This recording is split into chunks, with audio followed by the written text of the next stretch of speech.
Path 1. Buddha Pūjā.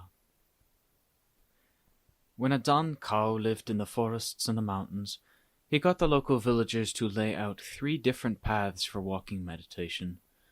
The first path he used for paying homage to the Lord Buddha, the second for homage to the Dhamma, and the third for homage to the Sangha.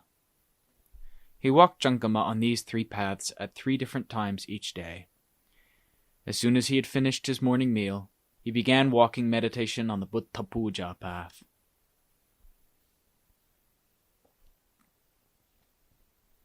Stepping forth.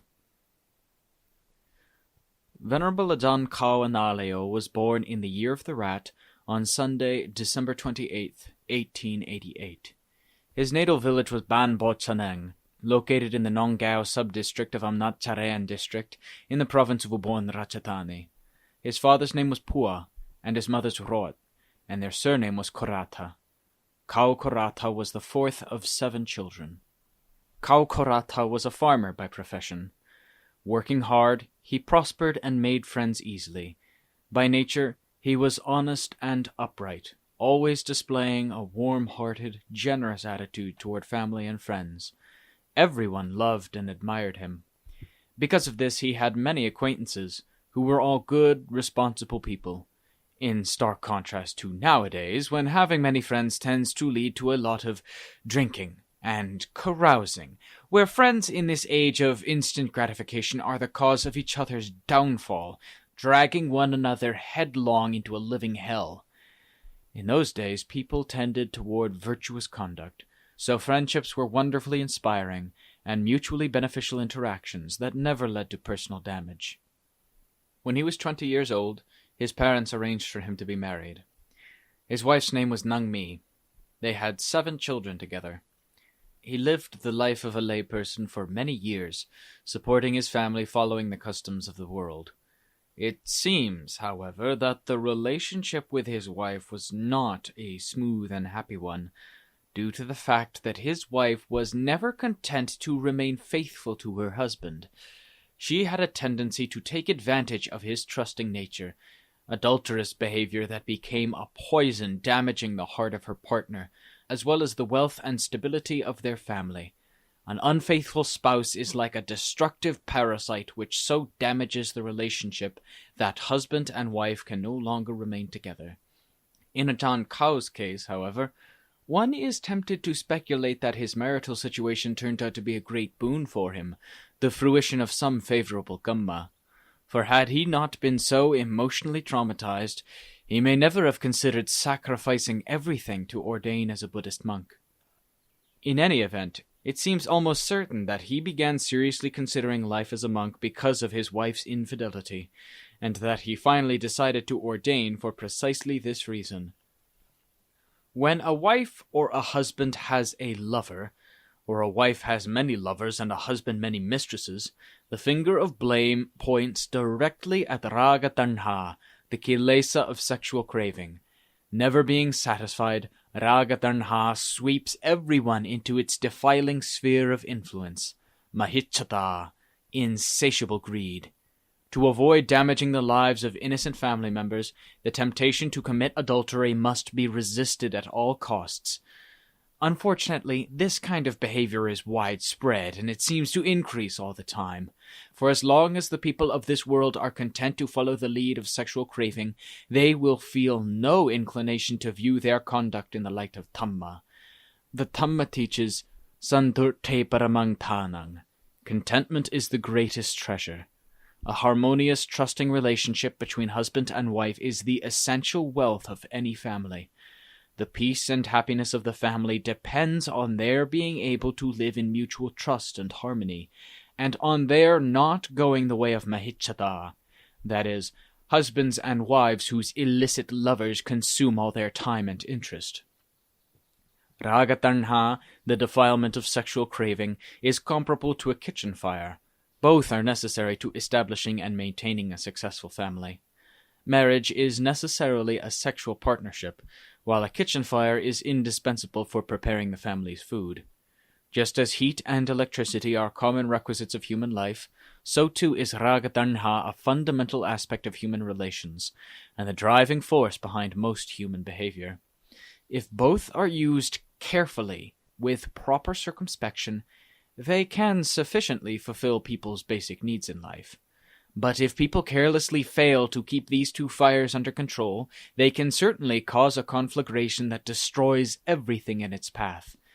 For this reason, the wise have always taught human beings, who live under the influence of the fires of greed, hatred, and delusion, to think in terms of Dhamma. Dhamma is like cool water that quenches fires in the heart, preventing their spreading and gaining such strength that they destroy the world we live in. So to prevent their becoming a danger to ourselves and others, we should watch over the fires of the heart, in the same way that we watch over the kitchen fire to safeguard our family and our possessions. When Ajaan Khao saw the woman he loved to the bottom of his heart change, endangering and threatening to destroy his heart in a way he never imagined possible, he made up his mind to ordain as a monk. He was disgusted, and so enraged seeing his wife's blatant infidelity that he could hardly control himself. Fortunately, he had sufficient inherent virtue to realize just in time that if I kill her, she will suffer enormous pain, regardless of the fact that she is guilty and knows she's guilty. After all, even an insect bite can be unbearably painful. How much more so the intense pain of death? So I must restrain myself and carefully consider the consequences before it's too late. Why am I so eager to commit such a heinous crime? It is despicable behavior that all good people abhor and all wise men strongly denounce. What benefit can I possibly gain from killing her? All I'll gain is a heavy penalty of intense suffering bounding back to burn me. Am I the only man who has an unfaithful wife? Hasn't everyone in the world, including the Buddha, his Arahant disciples, and respected Ajaans, encountered similar hellish situations in their lives? Am I really the only one? I must consider quickly and make the right decision. Otherwise, I'll so damage myself that I'll have no virtue left capable of leading me to a good rebirth in the future.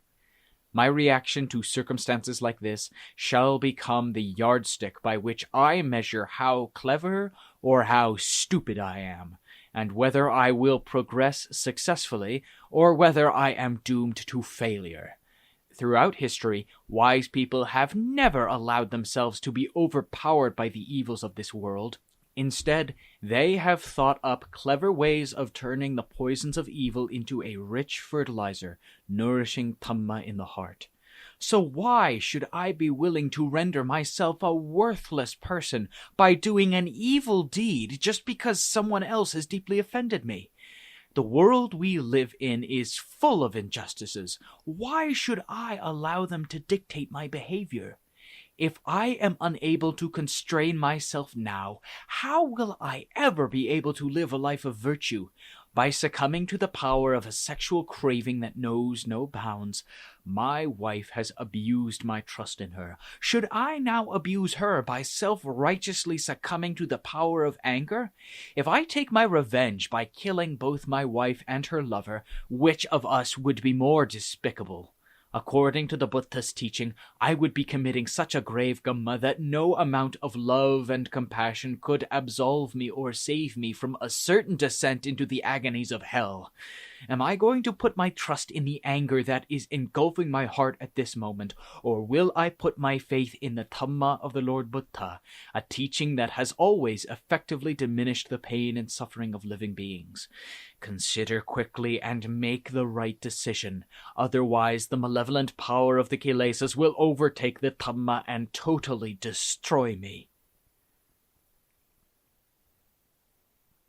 Ajaan Khao said that it was incredibly strange and amazing how at the moment that this warning thought arose, it was as if a revered Ajaan was sitting right in front of him, calming his emotions. His heart, which had been like a blazing fire ready to burn to ashes the cause of its misery, suddenly went unusually still and calm. He felt a deep sense of sadness and dismay about his wife's infidelity. At the same time, he pitied her and forgave her from the bottom of his heart.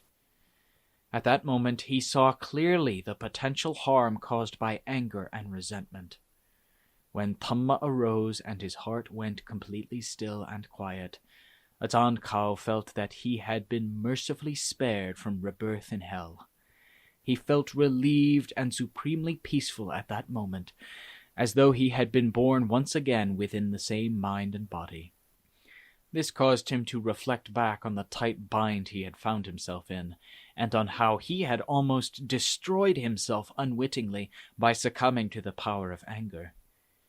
He then reflected on how he should properly conduct himself so as not to become contaminated by the same kinds of evil, destructive thoughts in the future, abhorrent thoughts that appalled and disgusted him.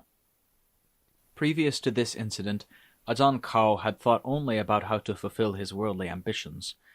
After his wife's infidelity inspired him to think about Dhamma, most of his thinking was focused in that direction, which in turn led to his resolution to be ordained as a monk. He finally realized the harmfulness of the layperson's life, where his hopes and dreams were more likely to meet with disappointment than they were fulfillment. In the end, he was so severely hurt that he could hardly bear it. Placing his entire faith in Dhamma, he decided to ordain and practice the way of the Buddha to the utmost of his strength and ability. Once he had informed his family and friends of his decision, he entered the local monastery as a white-robed upasaka, with the intention of becoming a monk as soon as possible. Ajaan Khao later explained his predicament like this. As a layman, I worked very hard to support my family, but the fruits of my labor were just barely sufficient to meet our needs. Often we had to go without. So, out of concern for my family, I decided to travel to the Central Plains region and hire myself out as a farm laborer. I worked hard and saved my money. Then I returned home. Unfortunately, upon my return I discovered that my wife had a lover. At that moment I nearly lost control of myself. I found them sleeping together. Having been forewarned by some of my friends in the village, I crept up on them in the middle of the night with a machete in my hand. I raised the machete over my head, ready to strike them both with all my strength. But by chance her lover saw me first. Trembling with fear, he raised his hands and pleaded with me to spare his life. He admitted that he had done something terribly wrong. At that very moment, the thought arose, he's admitted his guilt. Don't do it! Don't do it! It will only make matters much worse. Nothing good can come out of it. I felt pity for that man who was so terrified of dying, and my anger subsided. I quickly called the other villagers to come and bear witness, so that no one would have doubt as to the truth of the situation. In front of the entire assembly, which included the village headman and all of my relatives, I pressed serious charges against my wife's lover. He responded by publicly confessing everything, and agreed to pay a fine. I then announced for all to hear that I was ceding my wife to her lover. Having cut off the urge for revenge, I felt relieved, although I remained deeply dismayed by what happened. I had lost faith in life, and I felt no motivation to pick up the pieces and start my worldly life over again. I thought only of how I wished to become a monk, so that I could escape these circumstances and transcend this wretched world. Going beyond the world to attain Nibbana following the Lord Buddha and his Arahant disciples was the only course I was willing to contemplate. It was for this reason that I ordained, and it is for this reason that I have practiced Dhamma diligently all my life. I became a bhikkhu in great haste, because I was so disgusted and dismayed that it weighed heavily on my heart. Nothing could have stopped me at that time. Ajaan Khao's ordination took place at Wat Bodhi Sri Monastery on May 2nd, 1919. Pra Kro Putthisak was his upacaya, and Ajaan Bunjan was his Kammavacharya. He stayed at Wat Bodhisri studying the principles of Dhamma and Vinaya for 6 years. During his stay there, he observed that the conduct of his teachers and his fellow monks was erratic. They were often neglectful in their observance of monastic discipline and unreliable in their practice of meditation. What he saw was contrary to his own pure intentions to ordain solely for the realization of Magga and Phala. After considering the matter over and over very carefully, he decided to leave the relative security of the monastery to pursue the wandering lifestyle of a Thotanga monk. He then made his decision known to the abbot and his family and friends.